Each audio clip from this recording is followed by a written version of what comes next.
Welcome, everybody, to another episode of Pitch Slapped. I'm Dan. This is Stefen. Tonight, whenever you're watching, Stefen is going to hit us with something magical. So, Stefen, take it away. Oh, that's Floor us all. That's the best intro I've ever had. So, my friend, this is not necessarily a pitch, but it's more so I'm going to share with you and the internet a story that I wrote last week, and just some. Well, I guess that can wait till after. So anyway, the story is called Sweet Dreams. All right. So there might be some spelling mistakes. I have not done a great job of editing it. So it's okay. I can't read it. So all right. No shame. Summer vacation means way more than just no school for 3 months. It also carries the unspoken rule that invokes going to the beach, eating junk food, watching scary movies, even though mom said you're not old enough yet. And perhaps the most important one, staying up late. Very, very late. Parents typically go with the flow when it comes to this. They figure it's been a long 9.5 months of books they didn't plan on reading, equations they still aren't sure how to solve, and testing only the government seems to benefit from. In short, it's a reward. But even with that, there is a line they have to toe. And for little Catherine Newton, that line happened to be her bedtime. The Sci-Fi Channel was showcasing old black and white monster movies after 8 o'clock. And earlier in the week, she and her dad had made it a habit of staying up to watch them. However, tonight was different because in the morning, she and her parents would be making the journey to Cape Cod, where they would feast on chowder and play in the sand with her cousins. At least, that was how her mom justified the early bedtime.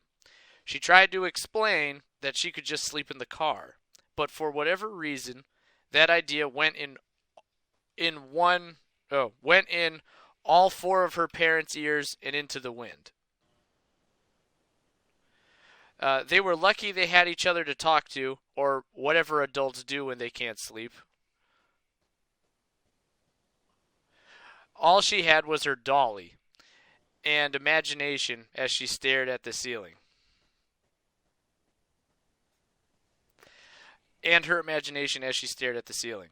While she looked at the ceiling, a rustling came from the trees in her yard. The noise made her sit up in bed and alter her attention to her window. It wasn't a one-time deal.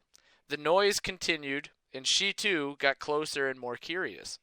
The next thing she heard, though, was not movement, but screams. This, however, didn't deter her from her current post by the windowsill. Gazing into the night, she wasn't sure what to expect. But suddenly 2 yellow, almost neon eyes shot out of the darkness at her. In a way, they were very mesmerizing. She couldn't look away even though her feet wished to carry her to cover.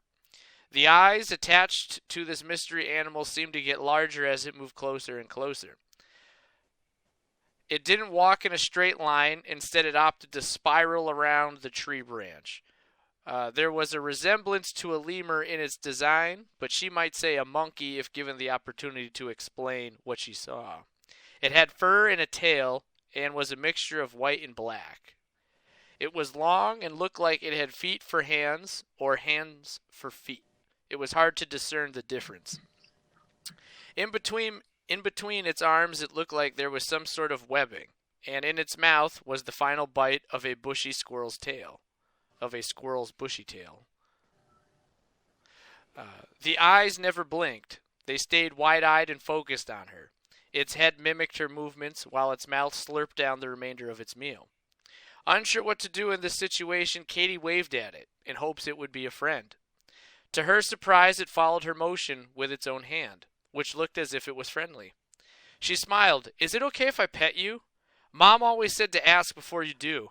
The creature moved its head, and she assumed that was a nod of approval, a thumbs up to go for it. She was wrong. When she stretched out her hand, the critter hissed at her and revealed its teeth. Its jaw opened in a peculiar pattern. It seems that the top lip folded upwards and harbored teeth, and the bottom lip had a similar setup, although it folded downwards. Rows of teeth glistened as a chameleon-like tongue shot out in her direction. She was quick to retract her hand and fled the room screaming.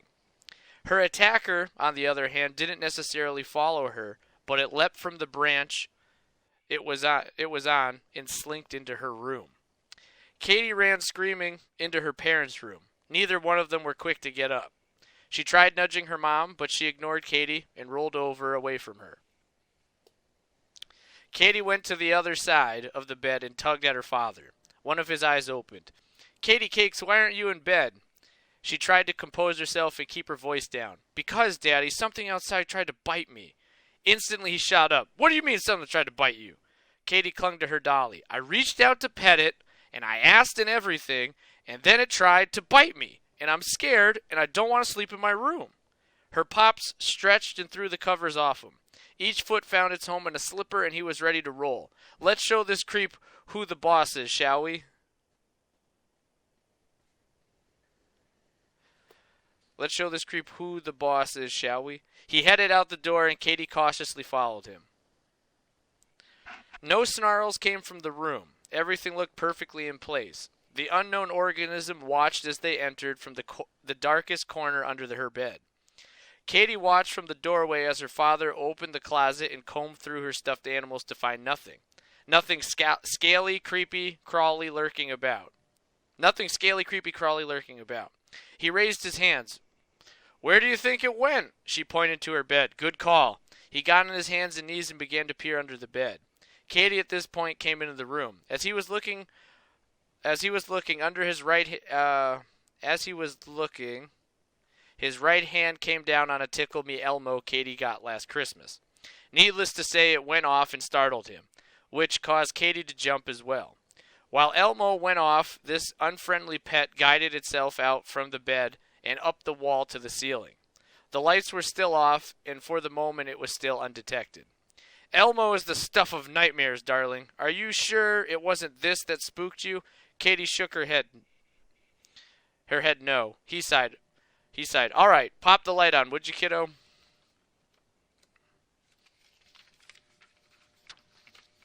She followed his instructions, and in an instant the darkness vanished. Thinking on its feet, the beast made its way into her open closet and tucked itself into her dirty clothes hamper. Her dad peeked back under the bed and saw nothing but some supposedly lost action figures Katie was looking for last month and a sock or two that escaped being popped in her bureau. "I don't know what to tell you, kiddo. There doesn't seem to be any signs of a monster in here. We checked all the places they like to hide, too." The creature peeped its eyes from Katie's dirty clothes hamper. The lid was cracked just enough for it to avoid being blinded and still survey the contents of the room and the activity in it. For now, watching would have to do. Katie stormed over to her father as he was getting up off the floor. "Daddy, you don't understand. Something came in from the window." Her father got up, using the bed to balance himself, and walked over to the window. The screen was cracked open ahead of time so she could get some cool air mixed in her room. The air certainly did its part, but there were no telltale signs of an intruder. He stood in front of it and gazed out into the night. All he saw were the usual pictures of suburbia. Trees, houses, some above-ground pools, the Tyson swing set, and maybe some bats flying. He began to smile as he turned back to his daughter with a playful tone. "Katie, baby, there isn't anything out there but the trees dancing in the breeze." He started wiggling his fingers. "And maybe the tickle monster." He started to tickle her sides and stomach. As he tickled her, the creature saw its opening. With all the commotion they were making, they would be oblivious to it emerging from the hamper and scampering off into the uncharted frontier of the house. So while convulsions of joy emigrated through the room, the critter made its move. Once it touched the floor, it slithered on all fours, navigating unicorns, Barbie playhouses, and convertibles. One of its left feet felt the one of its left feet felt the unforgiving sting of a Lego brick, but it bit its lip, internalizing the pain. Freedom was just ahead, and it fully intended to bask in it. Leaving the room, it shifted its path from the floor to the ceiling. Leaving the room, it shifted its path from the floor to the ceiling once more. A pleasing aroma titillated its nostrils and led it down the hall. Katie laughed and giggled. Her dad had taken her out of the fear she was caught up in. Taken her out of the fear she was caught up in. A smile stretched onto her face, and it was mirrored onto her dad's. No parent wants to see their child scared, and in some ways this ordeal affirmed for him that he was still her hero. He stopped tickling her and wrapped her up, lifting her into a hug. She rested her head on his shoulder as he held her. Listen, baby cakes, the only monster you have to worry about is the tickle kind, okay, love? Katie dropped her dolly onto the bed and swung both hands around her dad. I love you, Daddy. Soon after, she let out a yawn and burrowed her nose into the creases of his neck. Her father shifted his head just enough so he could kiss her on the cheek. Now, my little jelly bean, you got to get back to bed. We have a big, big day ahead of us tomorrow. Katie was half asleep as she mumbled out her thought. We're going to the beach with Uncle Sam and the cousins, right, Daddy? Her dad gently slid her out of his arms and back into her covers. That's right, Pumpkin. And we're going to make a huge sandcastle and maybe even dig to China. But first, we got to have some of those sweet dreams. He brushed a strand of hair behind her ear and kissed her on the forehead. Just like that, she was out like a light. Getting off the bed, he lowered the screen and shut the window. On his way out, he flicked the light off and whispered, "Good night, sweet girl," and gently closed her door. Running his fingers through his hair, he mumbled to himself as he walked back to his wife in bed. I hope she never gets too old for me to tuck her in. The wall proved easy to navigate. There was no need to... The ceiling proved easy to navigate. There was no need to flex its claws as its palms had no problem clinging. The scent it was enamored with was the Dove shampoo used previously in the evening by Katie's mom. Slowly, the little devil inched closer and closer to her. She laid there peacefully, completely unaware of the danger that was coming. It had now made its descent onto the bed,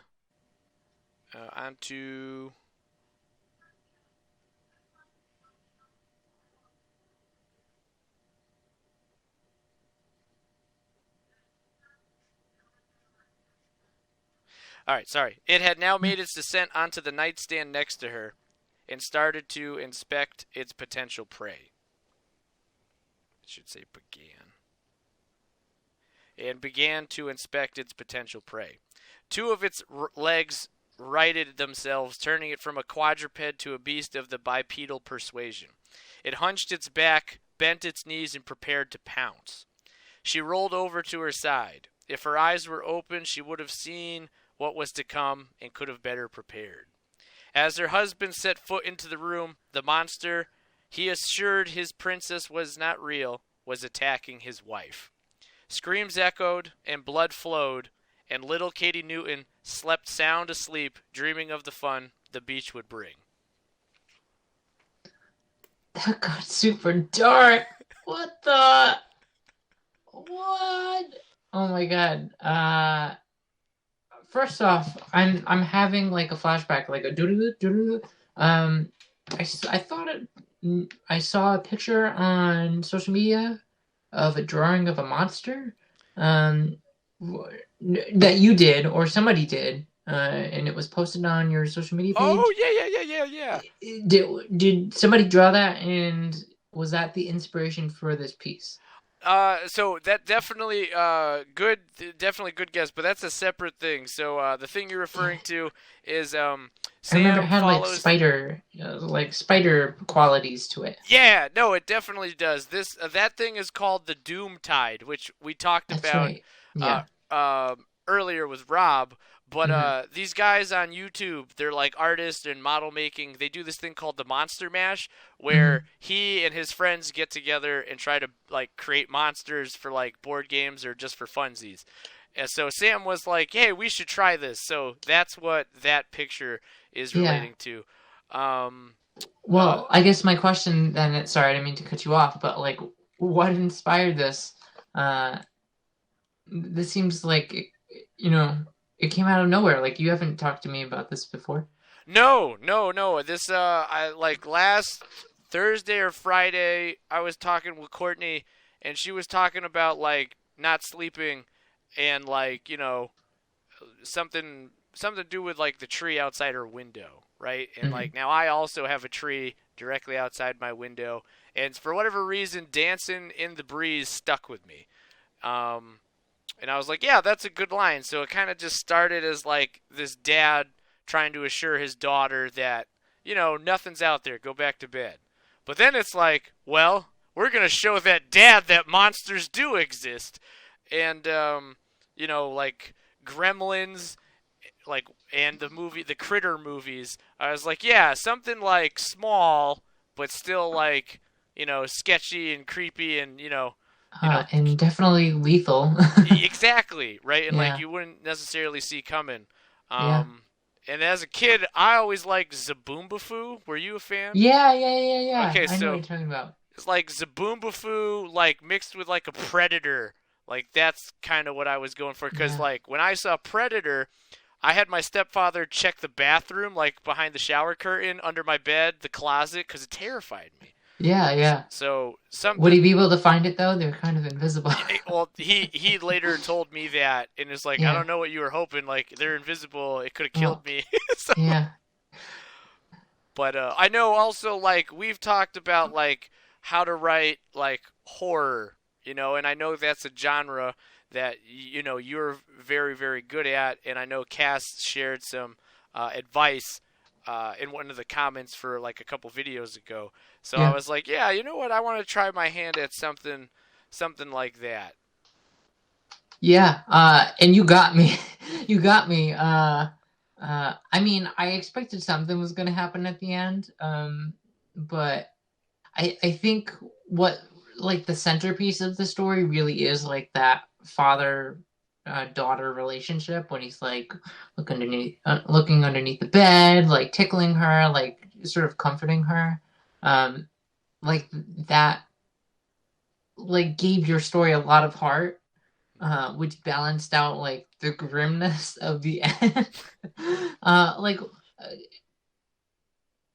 so like tell me how you kind of like discovered uh like the story here. Like you said like there were details that you kind of grasped from your own life, like Courtney and yourself have like um a tree outside your window and Courtney couldn't sleep. But like how did you like piece together a story out of that? Like what were the things you were thinking of?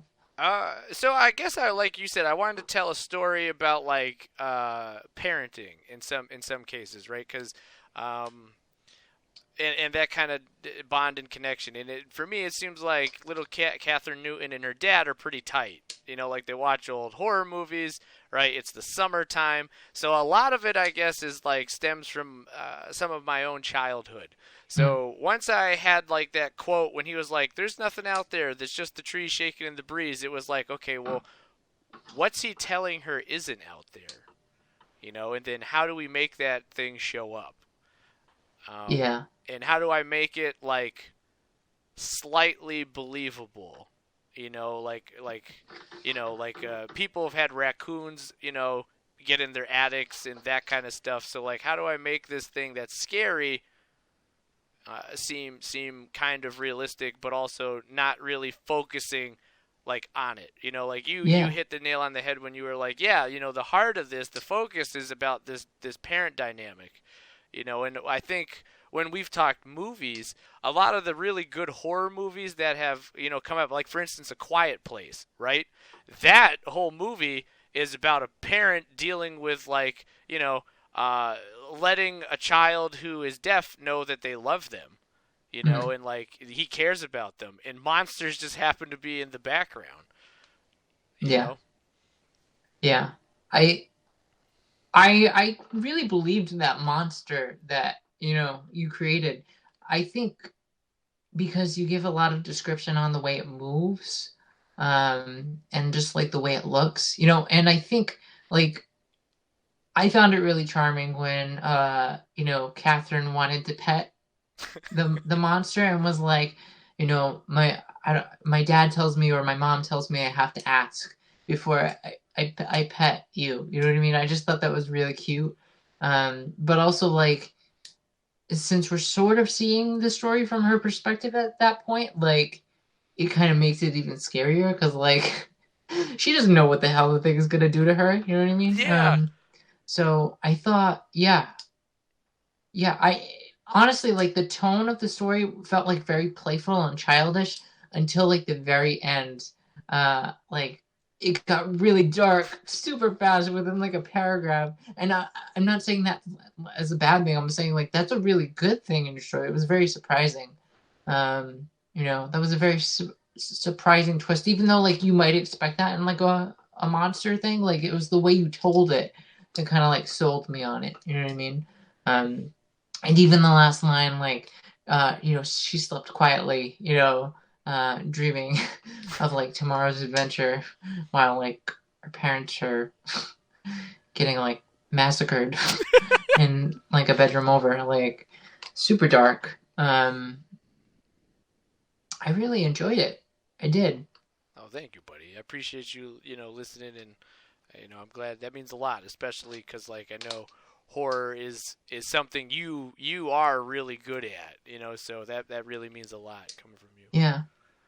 Well, honestly, I don't, you know, I don't really have anything to say like horror wise. Like I thought, honestly, you probably wrote a better horror story than I, you know, I write. You know what I mean? So I think I don't know. You did a really good job there. You know, of just being playful. You know, but also like delivering on the fact that this thing is a monster. You know, um, yeah, I was creeped out.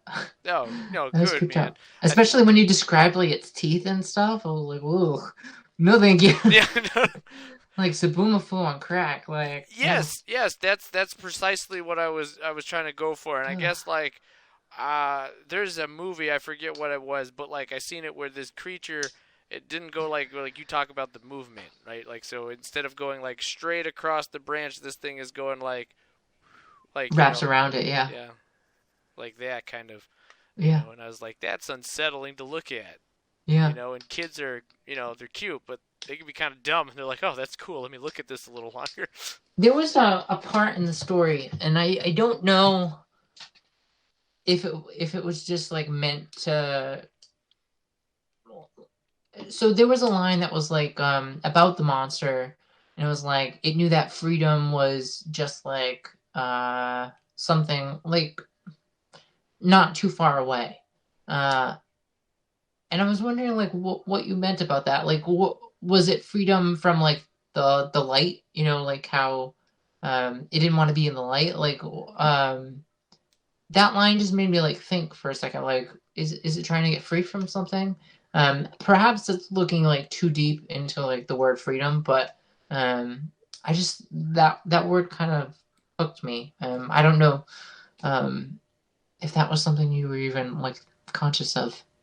I guess like I'm in like having you talk about it. I didn't think too deeply into it, but like if something like this is trying to get away, like perhaps it's like genetically enhanced, Mm, something like that, or people are cautiously looking for it, and it's running through suburbia, right? Like typically, there's a monster, there's always a monster hunter, or something along those lines. yeah. But I guess just like freedom in the sense is like I'm out of this room and I can maneuver um, how I want. Yeah. I Mm-hmm. can get a better angle on how I'm going to attack these people. But I yeah, that gotcha. is like deeper if I was in terms of like expanding the world. Yeah, no, I don't think it needed it to be honest, but it was just it caught my attention when I heard it. So I thought I would just bring it to your attention. But it makes sense in context, like why freedom was used there, because it was stuck in a room and it wants to get out and it wants to like spread its terror, right? Yeah. So yeah, I I thought it was good. Thanks, buddy. Yeah. Thank you. You kind of like the monster felt kind of cute too, just the way you characterize the monster. I mean, obviously it has very like monstrous qualities, like its teeth, and it obviously when it you know ate the mom. But like it would like skitter into like the dirty laundry and like peek out. You know what I mean? Like that felt like just something very playful. That it felt like a Stephen not a Stephen King, a Steven Spielberg esque thing. You know what I mean? It felt like an ET quality to it. So it's like Zaboomafoo meets ET meets just a horrific monster. Yeah. So No, like everything. Like I'm thinking if we were gonna cast this, it'd be like young Drew Barrymore from E.T. You know, yeah, like yeah. yeah, you're picking up what I'm putting down, my man. Honestly, that's how it felt to me while you were reading it. It felt a little bit like ET, like the heart of it. You know what I mean? That's awesome. So, and then it got super dark. Turned into a straight up Stephen King movie. Yeah. Well, Yeah. that's high praise. Yeah. That's high So, praise. awesome job. Do you have any questions for me? I guess I do. In terms of like, did this like we talked about subjecting expectations, Yeah. right? Like, so I guess in some capacity did I was that like did I do that? Did I Yeah. play on the advice that was given? Yeah. Yeah. That ending surprised me. And I think with the idea of like subverting expectations, even like especially when it comes to like genre stuff, I feel like sometimes that's not always a possibility, right? Because like there are things you expect in genre pieces that if they're not delivered on, or even if like they're twisted like in a false way, like people are gonna like think like, oh, that sucked. Why did I even read that? Like if you're watching a movie that's called a ghost story and there's no ghost in it, like somebody's gonna walk away and be like, what was that? You know what I mean? So I I feel like the way you subverted expectations was in the way you characterized the monster, versus like how it actually like how things came to pass. You know what I mean? Like what I think subversion sort of is like, okay, you give it like a playful quality, a childlike quality. And perhaps I was just putting that onto it because it was a little girl trying to play with it. But you have a moment like that, and then it just gets creepy. You know what I mean? So I thought you played with expectations really well in the story. You know what I mean? First it comes across as cute. It looks like a lemur / a monkey. Then it opens its mouth. That was a surprising twist. So yeah, I thought I don't know what else to say except that I thought you did a really good job at playing with expectations there. And like I know I have said in our conversation today, like I expected there to be something at the end where it did something monstrous. Like that is an expectation of like a monster story. But like I thought you did it in such like a cool turn at the end that it took me by surprise. You know what I mean? So yeah, good job. Thank you, buddy. Really, thank you. Yeah. My last question is: if this was a film or something, or a short film, something of those lines, who would you cast as the dad? Because it sounds like we got little Drew Barrymore as little Catherine Newton. So who would you think Paul should Rudd. play the dad? Paul Rudd. Yes. Yeah. I don't know. Paul Rudd. Yeah.